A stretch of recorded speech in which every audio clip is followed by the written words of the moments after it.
SFI unit സെക്രട്ടറിയെ കുത്തിക്കൊലപ്പെടുത്താൻ ശ്രമിച്ചതിന്റെ പശ്ചാത്തലത്തിൽ അടച്ച എറണാകുളം മഹാരാജാസ് കോളേജ് തുറന്നു. വിവിധ വിദ്യാർത്ഥി സംഘടനകളുടെയും കോളേജ് അധികൃതരുടെയും പോലീസിന്റെയും യോഗത്തിലാണ് ക്ലാസുകൾ ആരംഭിക്കാൻ കഴിഞ്ഞ ദിവസം തീരുമാനമായത്. ഗായത്രി സത്യദേവുണ്ട്. ഗായത്രി, കോളേജ് പഠനം ആരംഭിച്ചു എന്നാണ് മനസ്സിലാക്കുന്നത്. ഏത് രീതിയിലാണ് ക്ലാസ് പുരോഗമിക്കുന്നത്? പോലീസിന്റെ സുരക്ഷയോടുകൂടിയാണോ ക്ലാസുകൾ പുരോഗമിക്കുന്നത്? മഹാരാജാസ് കോളേജിലെ SFI unit secretary PA Abdul നാസറിനെ ഫ്രറ്റേണിറ്റി പ്രവർത്തകർ ആക്രമിച്ചതിന്റെ പശ്ചാത്തലത്തിലാണ് കഴിഞ്ഞ ഈ മാസം 17-ാം തീയതി ക്യാമ്പസ് അടച്ചത്. തുടർന്ന് നടന്ന ചർച്ചകളുടെയും സർവകക്ഷി യോഗങ്ങളുടെയും എല്ലാം തീരുമാനത്തിന്റെ അടിസ്ഥാനത്തിൽ ഇന്ന് ക്ലാസുകൾ വീണ്ടും പുനരാരംഭിക്കാൻ തീരുമാനമാവുകയായിരുന്നു. തുടർന്ന് ക്യാമ്പസുകളിലേക്ക് വിദ്യാർത്ഥികൾ എത്തിത്തുടങ്ങിയിട്ടുണ്ട്. ക്ലാസുകൾ ആരംഭിച്ചിട്ടുമുണ്ട്. എന്നാൽ പൂർണ്ണമായും വിദ്യാർത്ഥികൾ എത്തിത്തുടങ്ങുന്ന ഒരു സമയമാണെന്ന് മാത്രമേ പറയാൻ സാധിക്കുകയുള്ളൂ. കൂടുതലായും വിദ്യാർത്ഥികൾ ക്യാമ്പസുകളിലേക്ക് വരും ദിവസങ്ങളിൽ എത്തുമെന്ന് തന്നെയാണ് പ്രതീക്ഷിക്കുന്നത്.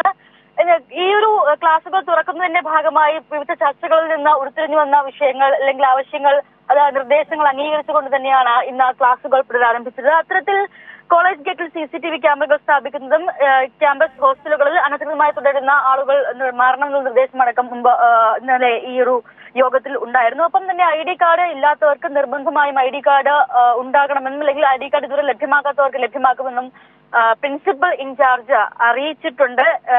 ഈ ഏറ്റവും പ്രധാനപ്പെട്ട മറ്റൊരു വിഷയം, വൈകുന്നേരങ്ങളിൽ കൃത്യം 6 മണിയാകുമ്പോൾ തന്നെ ക്യാമ്പസിന്റെ ഗേറ്റ് പൂട്ടും. അതിനുശേഷം ക്യാമ്പസിനകത്തേക്ക് പ്രവേശനം അനുവദിക്കുകയില്ല. അതിനുശേഷം തുടരേണ്ട സാഹചര്യമുള്ളപ്പോൾ പ്രിൻസിപ്പലിന്റെ പ്രത്യേക അനുമതി വാങ്ങിയതിനു ശേഷം ക്യാമ്പസിനുള്ളിൽ തുടരാം എന്ന അത്തരത്തിലുള്ള നിർദ്ദേശം കൂടി ഇന്നലെ യോഗത്തിൽ മുന്നോട്ട് വന്നത്. അത് അംഗീകരിച്ചുകൊണ്ട് തന്നെയാണ് മുന്നോട്ട് പോകുന്നതും. വരും കുറച്ച് ദിവസങ്ങളിൽ കൂടി പോലീസിന്റെ ഒരു സാന്നിധ്യം ക്യാമ്പസിൽ ഉണ്ടാകും എന്നും അറിയിച്ചിട്ടുണ്ട്. അത്തരത്തിൽ പോലീസ് ഇന്നും ക്യാമ്പസിൽ ഉണ്ടായിരുന്നു.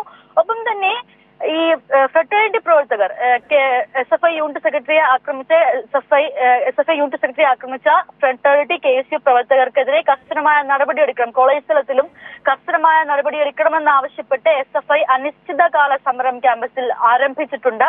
ഇനി ഒരിക്കലും കുപ്പിച്ചില്ലുകളും വടിവാളുകളുമായി ഒരാളും ക്യാമ്പസിലേക്ക് കയറാത്ത രീതിയിലുള്ള ഒരു നടപടി ഇവർക്കെതിരെ ഉണ്ടാകണമെന്നും കേസിലെ മുഴുവൻ പ്രതികളെയും കണ്ടെത്തണമെന്നും ആവശ്യപ്പെട്ടുമാണ് SFI ഇപ്പോൾ ഈ ഒരു സമരം ക്യാമ്പസിൽ ആരംഭിച്ചിരിക്കുന്നത്. അത്തരത്തിൽ ക്ലാസുകൾ പുനരാരംഭിക്കുന്നു. ഒപ്പം തന്നെ ഈ ഒരു സംഭവത്തിൽ പ്രതികളായിട്ടുള്ള എല്ലാവർക്കെതിരെയും കർശനമായ നടപടി എടുക്കണമെന്ന് ആവശ്യപ്പെട്ട് SFIയുടെ അനിശ്ചിതകാല സമരവും ക്യാമ്പസിൽ ഇപ്പോൾ ആരംഭിച്ചിട്ടുണ്ട്. വിനീഷ.